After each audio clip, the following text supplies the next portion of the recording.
fashaga basogokuruza ikona tuza dufasha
twavangavanze kubera ko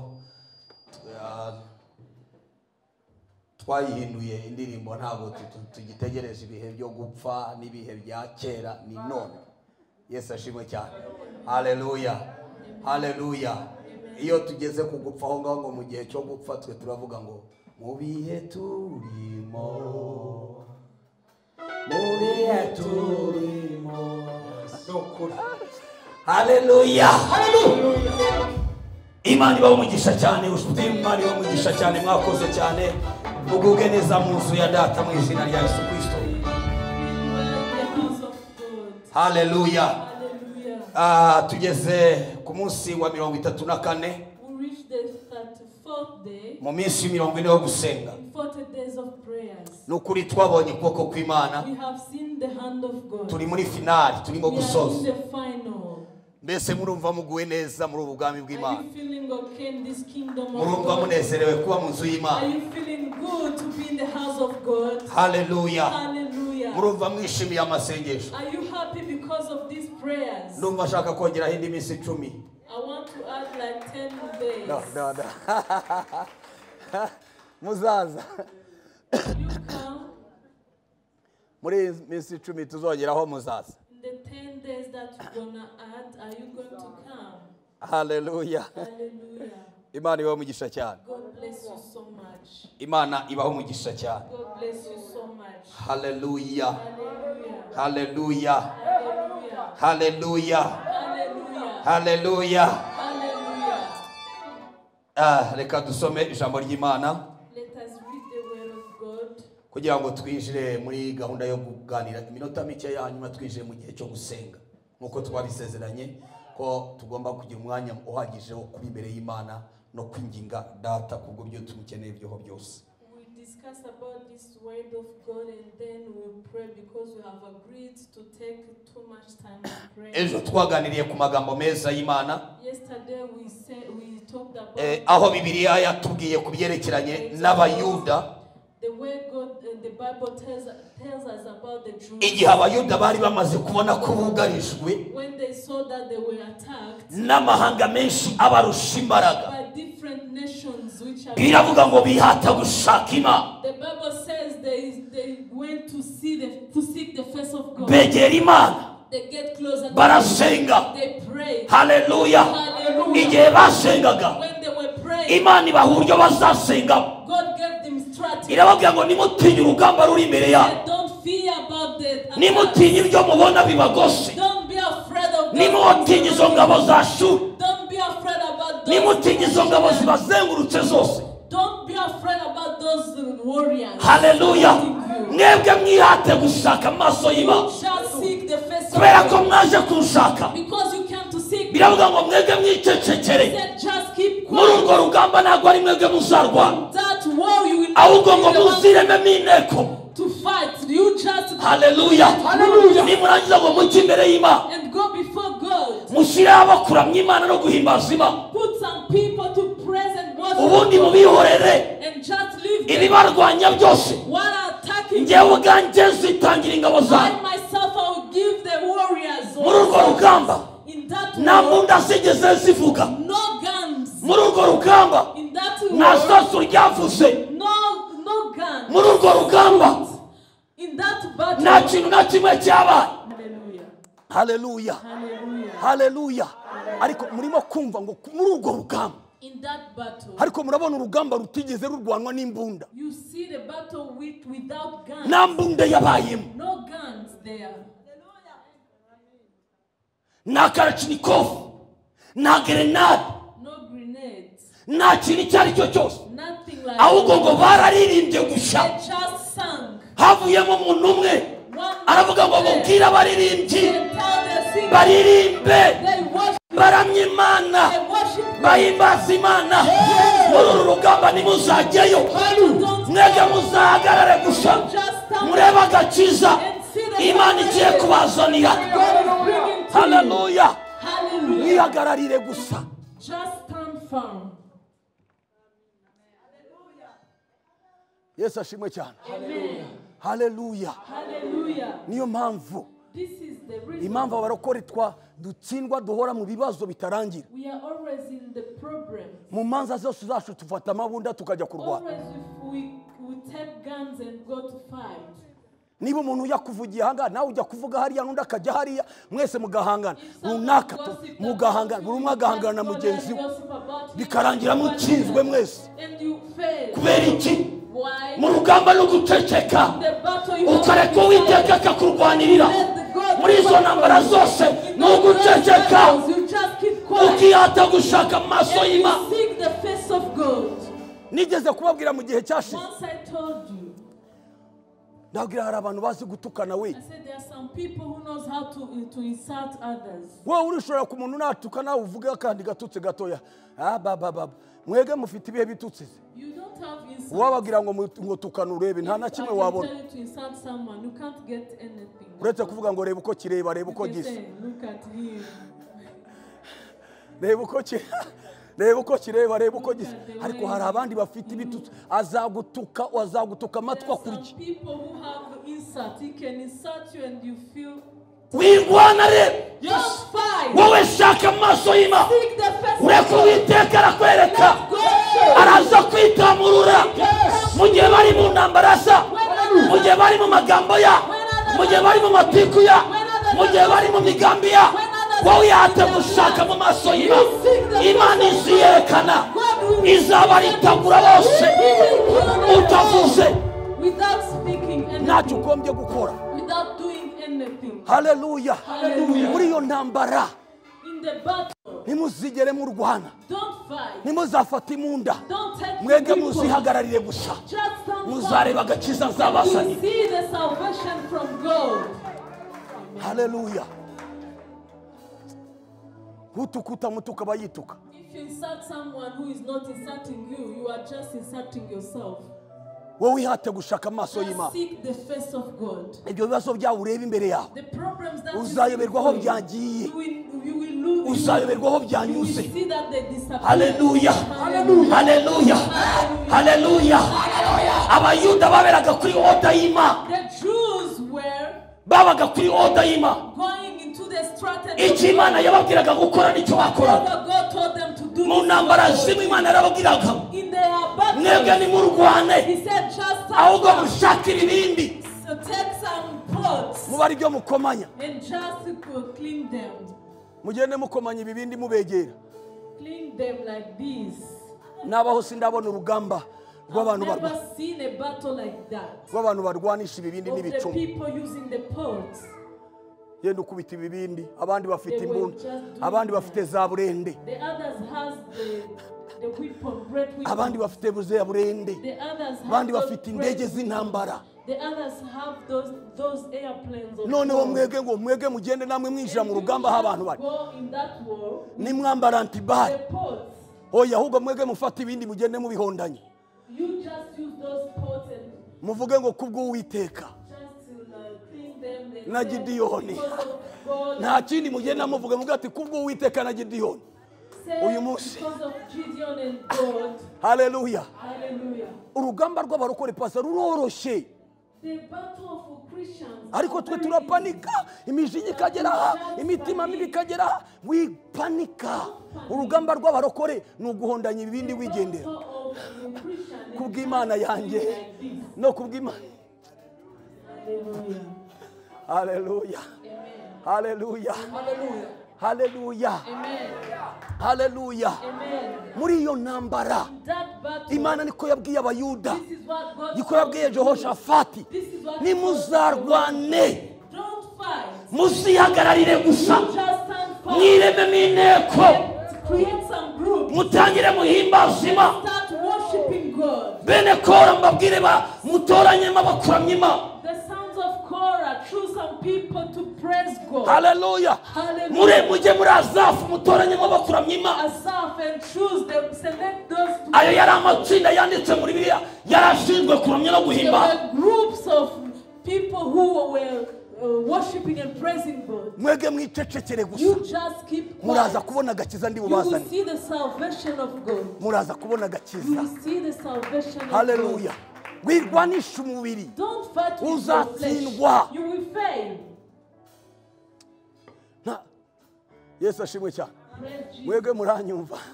You are getting- Kamera hano mfite ibyayo. Imana ishimwe cyane. Haleluya. Yesu ashimwe cyane. Praise Jesus. Yesu ashimwe.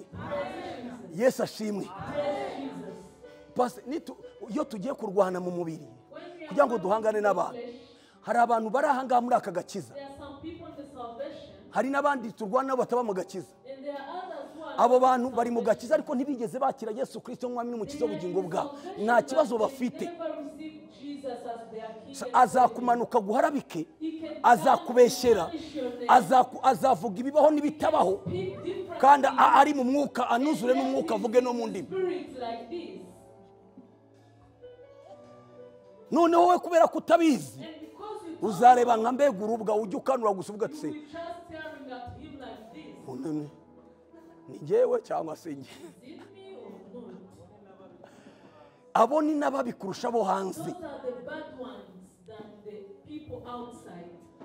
Niyo mpamvu Bibiliya ivuga This is why the Bible says ku mwana w'ikirara, of that prodigal son. N'undi mwana wasigaye mu rugo. And the one who remained at home. Umwana w'ikirara agenda bikirara. The prodigal son Yayagura ibintu bya sara was a bimara. very bad person. Haleluya. Just misused Haleluya. the riches of the Igihe father. kigeze aragaruka. And time came, he came back. Aravuga ati impamvu nicwa n'inzara ndahaniye. Said, why am I Ko kwa starving? data hari ibyo kurya. In my father's home, Abantu barya bagasigaza. people eat and die. Niki gituma ndya ibyo kurya by'ingurube. Why am I eating Kandi the kwa food data of biri. pigs?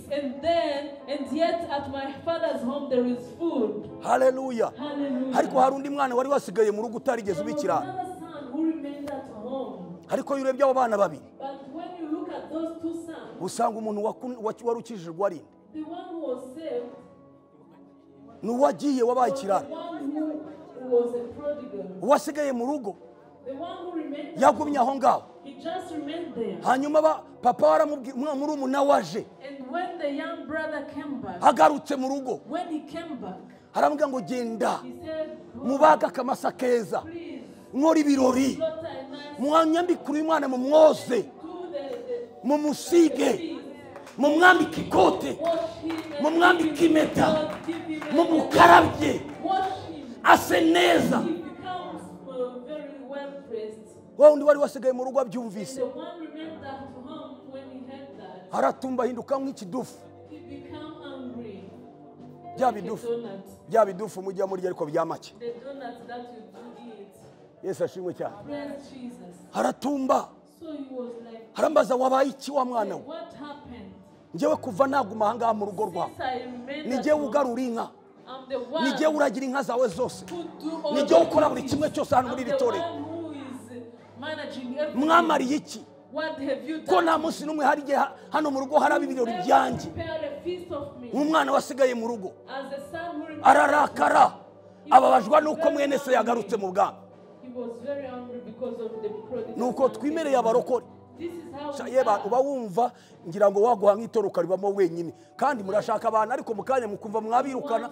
nuko nguko imitima yacu imeze. warashaka kugaruka For him, he ariko was umwana wo mu angry. rugo ni mubi cyane. But that one remained at home is a bad one. burya intambara turwana burya tuzirwana n'abapagani twazitsinda zose. We have, when we fight with the pagans, we can ariko overcome. abangaba niba ari ugusenga mwese murasenga barabizi nabo. But if it is prayers, niba ari all of you ukuvuga mu pray. ndimi nabo barazivuga. If you speak in tongues, then they speak. niba ari ugusoma Bibiliya nabo barayisoma. If it is to read the Bible, if you warwana read the nabyo Bible, ukabitsinda gute ibintu mwese how can you fight with niyo mpamvu Imana yabwiye uriya mugaragu w'Imana That is why Yehoshafati the Bible iramubwira ngo aba bantu baje barakurusha imbaraga wowe wirwana nabo. Yehoshafati nawe yarabonye avuga ati abasinzabashobora they are greater. uru rugamba You rero can overcome them. uretse gusenga gusa Only prayers. Imana ikishakira igitambo. God may find a way. biravuga ngo barasenga They prayed. bihata gushaka Imana. They prayed. bushaka tugiye gusoma ijambo ry'Imana ari mu Yesaya 52.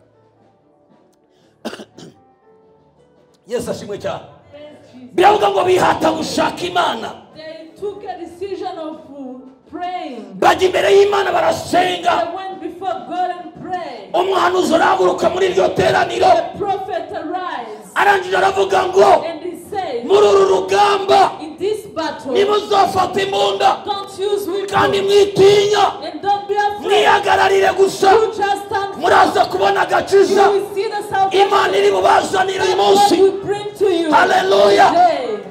Amen. izi ngabo zibagose The soldiers surrounding you, mugiye kuzishaka muzibure. you will not see them, they will disappear. hari ahantu hanejeje twasomye ejo. There is a place which amazed me, Hallelujah. made me happy.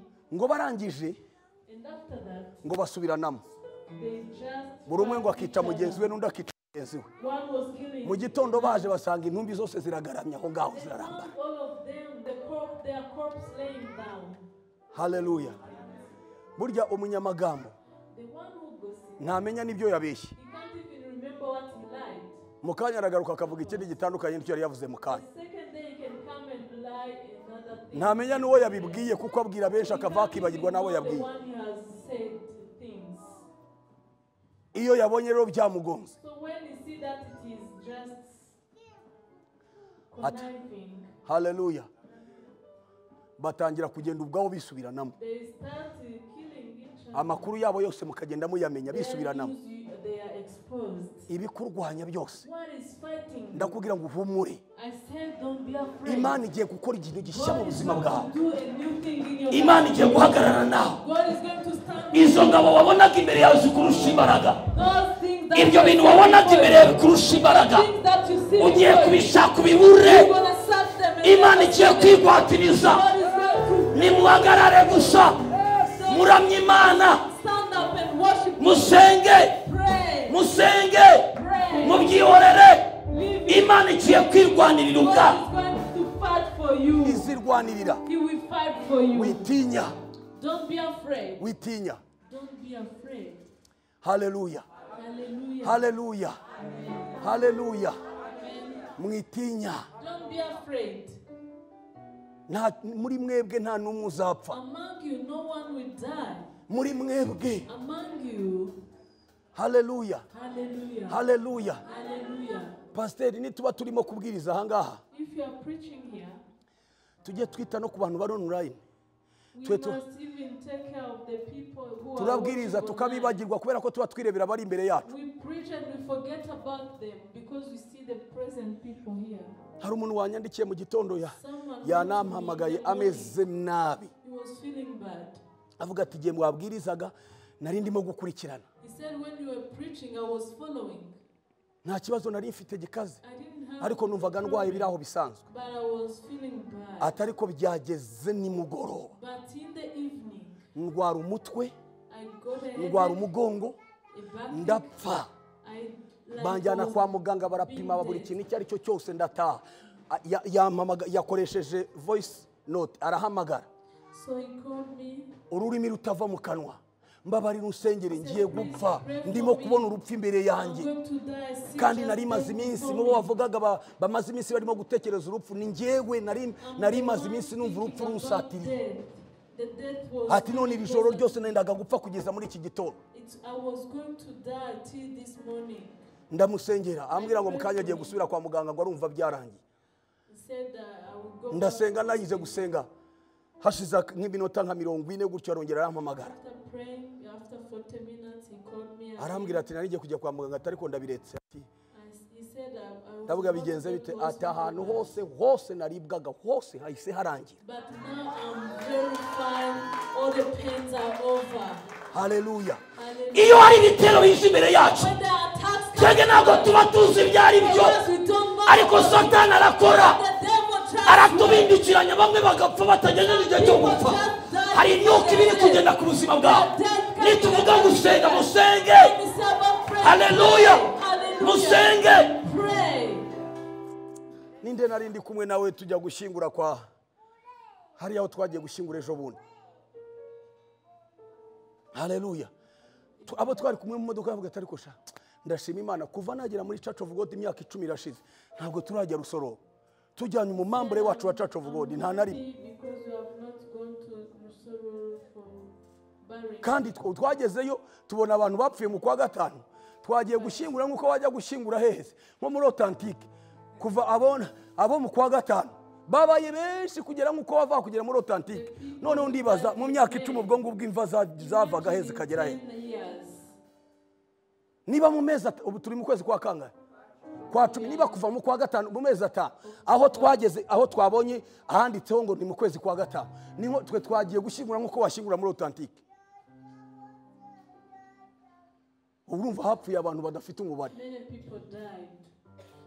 twe nta numwe turajyana We have not taken. ubwo murumva atari ishimwe ry'Imana That is none si bikwica byarabuze the things you ibiguhiga se byarabuze n'Imana yahabaye yonyine nawe wapfa n'abandi ariko kubera gusenga kubera kubibera y'Imana amasengesho dusenga araturinda kugira ngo dukomeze dukorere Imana mu gihe gikwiriye in the right time. haleluya uzagende nkuko bakiranutsi bagenda nta bintu byo gukinduka nta bintu byo gupfa imburagihe As the righteous people go without even being so. reka nkubwire inshuti Let me z'Imana tell you, brethren, umunsi ku munsi satani waba yanditse ko tugomba gupfa The devil has signed your death. cyane cyane twebwe abarokore. Especially us as Haleluya, haleluya. Satani agapanga, the devil plans. Imana ikavuga ngo mwebwe mwicecekere gusa, muraza kureba agakiza ndibubazanire, muhumure, muhumure. Soma dusenge. Read and we pray. Murongo wa mbere, 5:2. 5:2 murongo wa mbere. Ego. Haravuze ngo kanguka kanguka. Kanguka kanguka. Wambara imbaraga zawe. Wambara imbaraga zawe wowe runaka. Ambara imyambaro yawe. Ambara imyambaro yawe y'umurimbo. Yerusalemu murwa wera. We batatu of God b'Imana basenga, mwambara imyambaro yanyu y'imirimbo.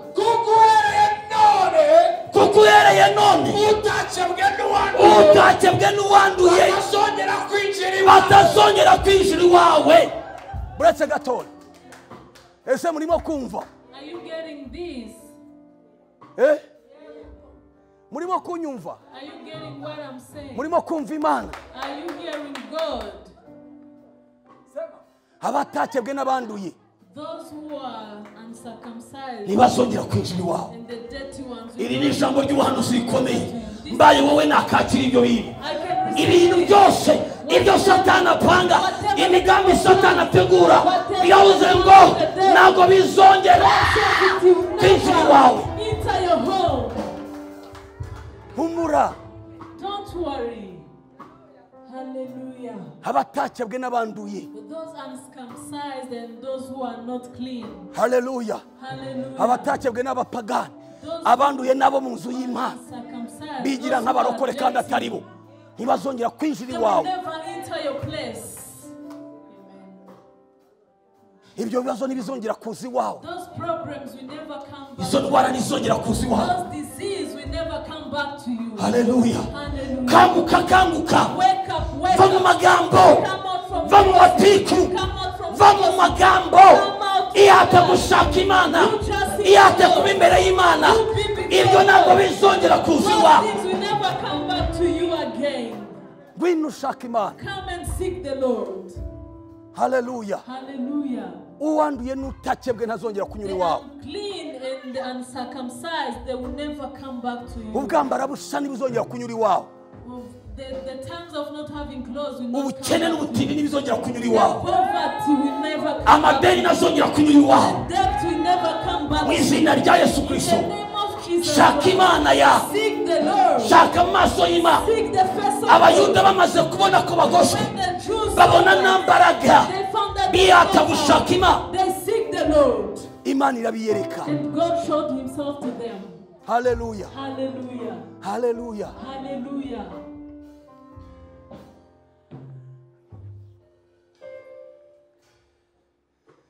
Kandi ukandagira usenga, ntabwo wajya unyora. Gusenga n'imibereho.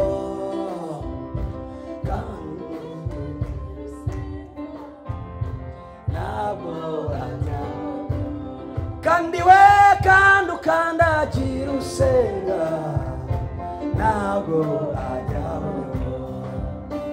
Gusenga nibwo buzima, gusenga n'imibereho. Kandi ukandagira usenga, ntabwo wajya unyora. Ubundi bagize ubwenge bajya barereka akarenge ushatse no gukandagiraho. If you want to step on the one who prays, Haleluya. Hari umugabo umwe, hallelujah. Yesu ashimwe cyane, Praise Jesus. umukozi w'Imana witwa Paulo, A servant of God called ngo Paul. hari umunsi yarimo kunyura ngo ahantu hitwa Mwatenayi. Once he was passing by Atenai. Agezeyo When he reached the place, ngo ahasanga ibicaniro by'Imana. he found the altars of God. Aho Mwatenayi bari bafite, buri muntu wese yari afite Imana ye In asenga. Atenai, everyone had his own God. Haleluya. Hallelujah. Bari bafite Imana basenga. They had their own God. Imana itanga akazi, A God who gives Imana job, itanga amashuri, a God who gives us Imana food, itanga ibyo kurya, a God who gives food, Imana itanga abana, a God who gives children, Imana ikuraho urupfu, a God who removes death. Imana zigera mu bihumbi n'ibihumbagizi. There were many gods. Haleluya. Hallelujah. Arimo kugendagenda mu Atenayi When Pawulo. he was moving in Athens, ubwo nagendagendaga nitegereza ibyo mu masenga nasanze igicaniro cyanditsweho ngo Icyo ngicyo icy'Imana itazwi itamenywa. Bari barakoze ibicaniro God byinshi, is unknown. ariko baravuga ati They made many altars, ntawamenya. but they say, Hashobora kuba iyo Mana abarokore bavuga, maybe the God that saves birashoboka people ko save. yabibaho. Maybe it is Umunsi yaje So when he will come, igasanga nta gicaniro and found twayishyiriyeho, that there is no altar that we prepared for him, izatumerera nabi. he will kill us. Mureke nayo tuyishyireho igicaniro cyayo, Let us tuvuge ngo ni set igicaniro an cy'Imana itazwi, kuko buri gicaniro cyose bandikagaho Imana n'ikishinzwe. unknown God. Ariko bageze ku cy'Imana bavuga ngo ni igicaniro cy'Imana But itazwi. when they reached there, they said this is an altar Pawulo of ahageze an aragisoma. unknown God. And Paul read about it. Arangiza arababwira ati And he told them, iyo ngiyo musenga, the one that you pray. kubera ko iyo batambaga ibitambo kuri izo mana Because when they were nayo they barayitambiraga, were sacrificing, bakavuga ngo reka nayo tuyisenge, let us pray. ntabwo tuzi icyo ari cyo, We don't know who, ariko wenda wasanga ihari. but maybe it's there. Barimo ngo gusenga, So when they were Pawulo ahageze arababwira ngo Paul, when iyi ngiyi he musenga mutazi said, the one that you niyo narije kubabwira, Imana ya Aburahamu na Isaka na Yakobo, Imana itabara, Imana ikuraho urupfu, Imana ibohora, Imana itanga akazi, Imana itanga urugo, Imana itanga amafaranga, ikora byose. He do everything. Si ngombwa ko musenga miliyoni, iyi yonyine Whatever irabirangiye. is impossible to him, it is possible. Si ngombwa ko musenga Imana nyinshi, iyi yonyine irabirangije. Don't pray many gods. Him alone. Iyo can ni do Imana yo it. mu ijuru. The God in heaven. Haleluya, Hallelujah. haleluya. Hallelujah. Niyo mpamvu navugaga ngo That is why I say, ubundi buryo ukanagira usenga yari akwiye kuneneka one kare, stepping on ntabwo abizi ahari aho. cannot just step high. Ibintu bishobora kumuhindukana. Maybe things can change. Haleluya. Hallelujah. Umurozi ukuroga yari akwiye kuroga atinya, Which doctor who is weak ntabwo azi bishoboka kumuhindukana. can do it very easy. Umbwije ukuri, bano bagabo barwanije Yehoshafati n'Abayuda, These people who fought Joshua and Jews, buragira ngo bagombaga kuza gusa gutyo kuba kongera kuzagaruka uko bibone. that they were going to come back there Uzi kurwana n'umuntu ntiyirirwa as arwana, usual. Imagine to fight with agahagararaho someone who doesn't ukarwana, fight ukazana for you. imbunda, ukazana katiwusha, ukazana You burende, just ukazana stand and you bring all your ukazana weapons. indege z'intambara, You bring all your weapons. we akihagararira And gusa. him is just standing. Gusenga ni imibereho, abandi imbunda zimeze gutya. He is just Senga singing, nibwo buzima saying yo, that prayers is life. kandi ukandagira The usenga one who prays ntabwo cannot ajyaho say nyo. that. Abandi bari mu ntambara. And the others are Aba bantu involved. tugiye kurwana nabo bafite ubwenge. Are these people having wisdom? Mu ntambara ntabwo baririmba, In the war, Ni we imbunda. can't sing. It amasasu just niyo aririmba yonyine. weapons. None ibi bicucu byo ntibina nubwo birimo kwitegura, turarwana n'aba ngaba barimo kuririmba gusa. Can we fight with these people who are like idiots? Izongera ikore n'ibindi, izongera ikore n'ibindi, izongera ikore n'ibindi. abandi indege zirimo kunyura mu kirere, abandi nabo bibereye ahangaha. Izongera ikore. Haleluya.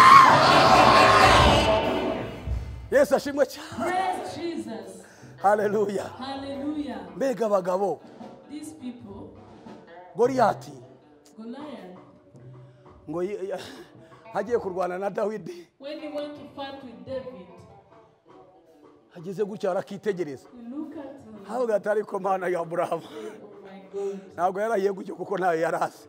Havuga ati ariko mu by'ukuri Abisirayeli nabo no gose aka ni agasuzuguro rwose. You are just despising me. Wowe uranterana icumu nunu, You are attacking me with. uranterana kakandi bakita gate, uranterana umuhumetso, urabona njyewe ndimbwa uza You are gutera utubuye. attacking me with that thing. Do you think that I'm a dog?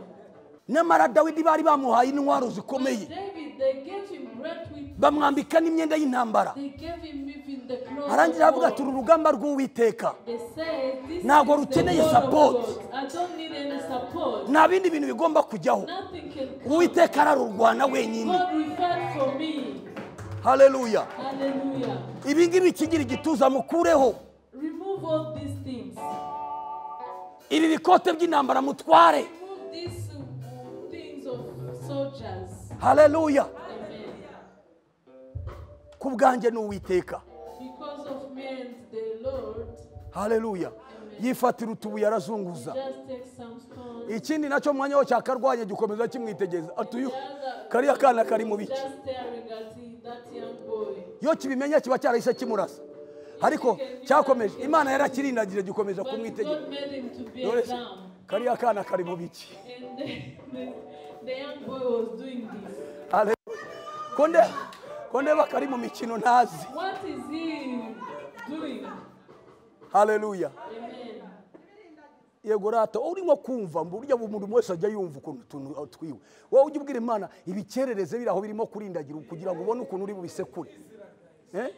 Ubone ukuntu uri bisekure birindagirira iyo ngiyo birindagirira iyo ngiyo. Nawe uri mu kazi. Doing something. Haleluya.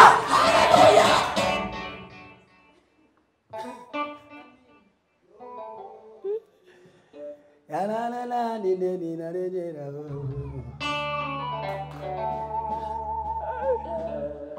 Haleluya. Haleluya. Haleluya. Uko kirindagiye Dawidi arimo kuzunguza. When he was doing that, Akabuye karaza ntago kikareba cyo kirimo ku. Uriya mwana ari mu biki. looking at him. Ariko Imana ni seriye. Imana ni hatari. Nukuri reba uko yashunguje ibuye n'ukuntu yariteye hafi nko muri metero utazi ziragenda ayari yambaye mu kigofero cy'intambara. He was dressing those clothes of the soldiers. Kanyuramo And that small stone ngopa. hit him here. Yagiye gutekereza iby'akabuye yageze hasi kare. What about that stone and yet he was down? Haleluya. Hallelujah. Haleluya. Reka ibyo bikurwanya Imana ibirindagize. Reka ibyari bize bikugose Imana ibirindagize. Ibigerereze mu nzira. Wowe ubanza utambuke.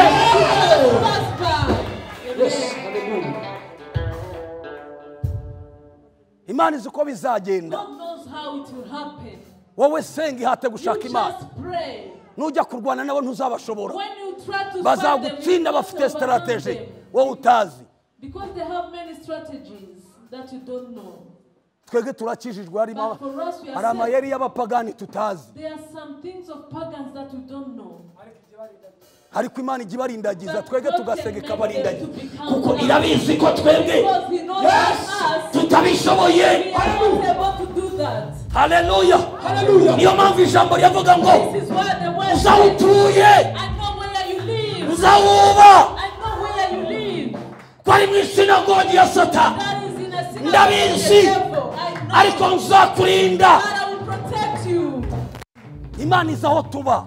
God knows where we live. Izi abo tubana nabo. He knows the people we Izi live ibyo with. tubana nabyo. He knows what we live with. Ariko irabirindagiza soma dusoze That dusenge. made them to be like down. Murongo wa kabiri. Ihungura umukungugu Uhaguruke wicare. uhaguruke wicare i Yerusalemu. Wibahora ingori mu ijosi yewe. Bikureho ingoyi yose ikubose. Yewe mukobwa w'i Siyoni. Yewe mukobwa watacu bwa Wajyanywe ari imbohe. wajyanye uri imbohe n'ibintu bimwe na bimwe. Kuko Uwiteka avuze ngo Kubera ko Uwiteka aravuze ngo mwaguzwe ubusa. waguzwe ubusa None muzacungurwa ari nta none feza. uzacungurwa ari nta feza utanze. Utanze. Soma gatatu dusoze. Murongo wa gatatu gusubiremo kandi.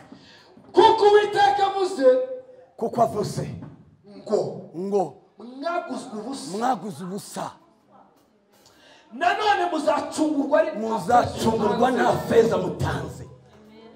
Uru rugamba rw'Uwiteka nta kwirwanirira. This is the battle of the Lord. N'Uwiteka niwe uducungura. It's only God who will rescue. Haguruka dusenge. Stand up and Glory, pray. hallelujah, hallelujah. Hallelujah. warayirangije nibarekeraho Irangije nibarekera. warayirangije nibarekeraho Warayirangije nibarekera. myaka warayirangije nibarekeraho bavuze kutazabyara warabirangije ntukarekeraho Warayirangije. uzabona akazi warabirangije nibarekeraho Warabirangije. uzashaka warashatse nibarekeraho Warabirangije. ayaya warayirangije nibarekeraho Warabirangije. ya myaka warayirangije nibarekeraho Warabirangije. yagiye baguhaye warakerangije nibarekeraho Warabirangije. ayaya warayirangije nibarekeraho ayaya warayirangije nibarekeraho Warabirangije. ayaya ineza ye ineza ye narayibonye rwose ineza ye ineza ye narayibonye rwose. Haleluya. Tugiye gusenga Imana. We are going to pray.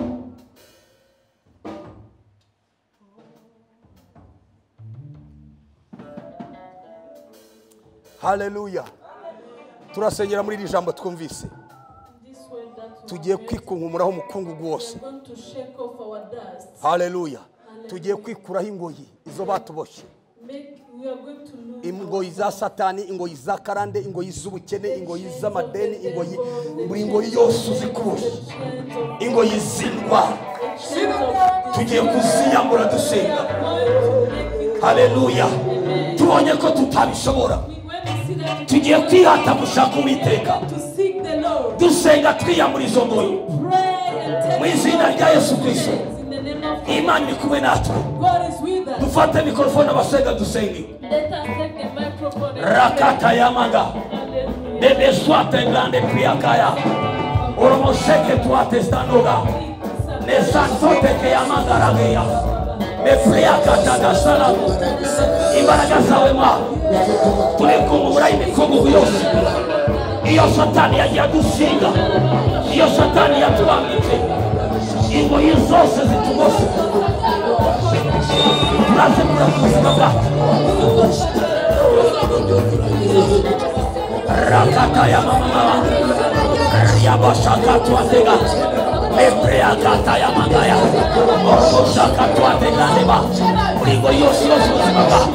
None adategetse bikure kure. Uligo yose yose ubuzima bwawe. None adategetse bikure kure. Izina rya Yesu Kristo. Ingo y'ubukene, ingo y'amadeni, ingo y'indwara. None ahangaha rekura, rekura, rekura, rekura, rekura. In the name of Jesus. Yabashaka yaba. Okanda yaba preyaba. Ingo yose nitaga wuko.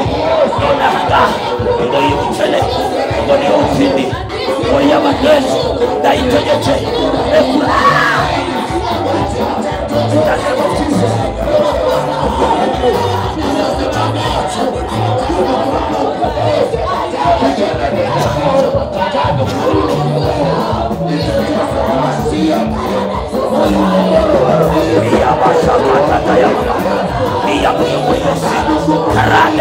Karande uchane mutini ndayirukana ubuzima bwanjye nirukana karande imbaraga zose z'abarozi imbaraga z'abagore ibitero byose byanyoherejeho ndabisenya in the name of Jesus.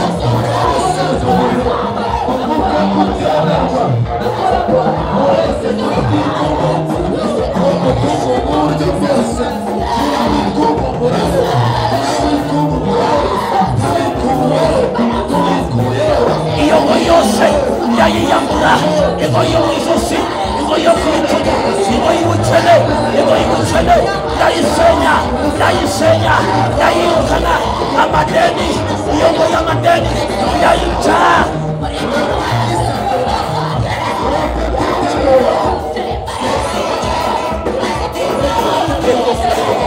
Ikunyuranye kuri byose kumubura kumubura kumubura kumubura yo mikuru byose y'ubuzima bwawe.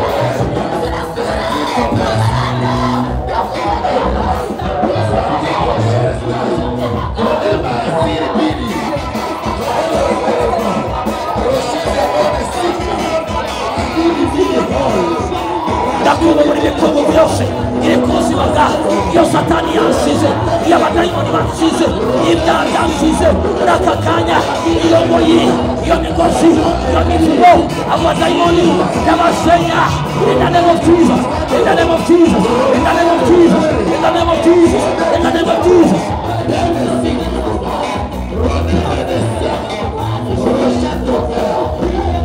Rakatata ya mama, rekatata ya mama, rikabatanoga, rikabatefandeba, ya mosatata ya mama, rikabataba, rubashakatata ya, in the name of Jesus, in the name of Jesus.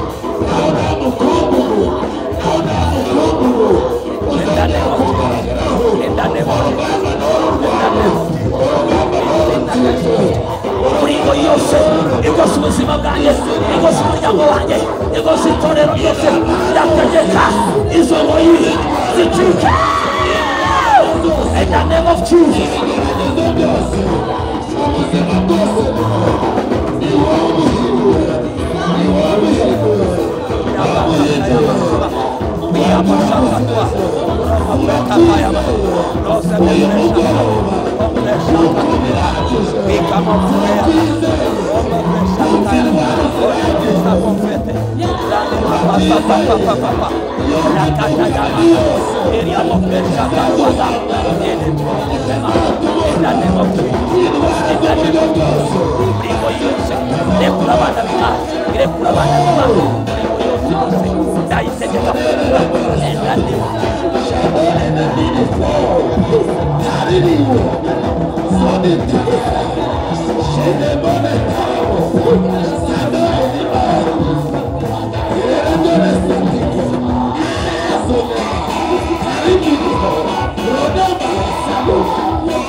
Weza imoni yose ifuatilia abana b'Imana, ndayitegeka nonaha ndekura ibintu by'abana b'Imana, ndekura akazi k'abana b'Imana, ndekura ingo z'abana b'Imana, ndekura amafaranga y'abana b'Imana, ndekura ndagutegeka nonaha wagoyiwe cika in the name of Jesus.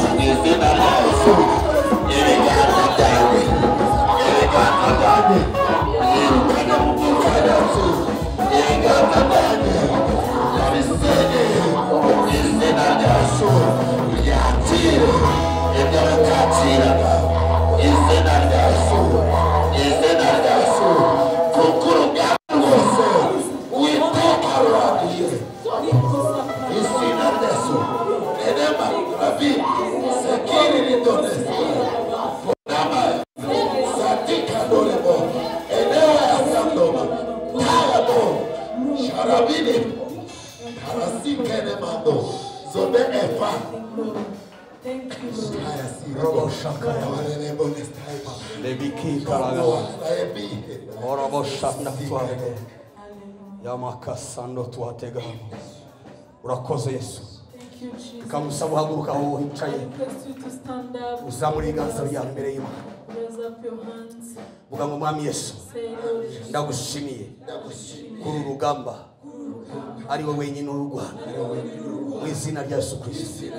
Imikungugu yose yari ndiho, iyo natewe n'abadayimoni, iyo natewe na Satani, iyo natewe na karande, iyo natewe n'ibyanyanduye, uyu munsi ndayikuhumura ive ku buzima bwawe, ive ku rugo rwawe, ive ku bana bawe, ive kuri diplome zawe, ive mu mafaranga yawe, ive muri business zawe mu izina rya Yesu Kristo, ive mu kazi kawe mu izina rya Yesu Kristo. Iyo mikungugu yose ndayikungumuye, ndayikungumuye ku buzima bwawe, indekure iveho mu izina rya Yesu. Iyo ngo yose yayimoshe, ingoyi y'ubukene, ingoyi y'amadeni, ingoyi y'indwara, ingoyi y'ibyaha, mu izina rya Yesu ndayiyambura, ndayiyambura, ndambara imbaraga, ndambara imbaraga zima, ndakangutse uyu mugoroba ugiye kurwanirira uburenganzira bwanjye mu izina rya Yesu Kristo. Ure Satani n'abadayimoni muhunge muri iyi ntambara yose. uba ari wowe uzarwana Kristo, uba umugaba w'ingabo, umanuke none kurwanira ubwoko bwawe mu izina rya Yesu Kristo. Amen. Amen.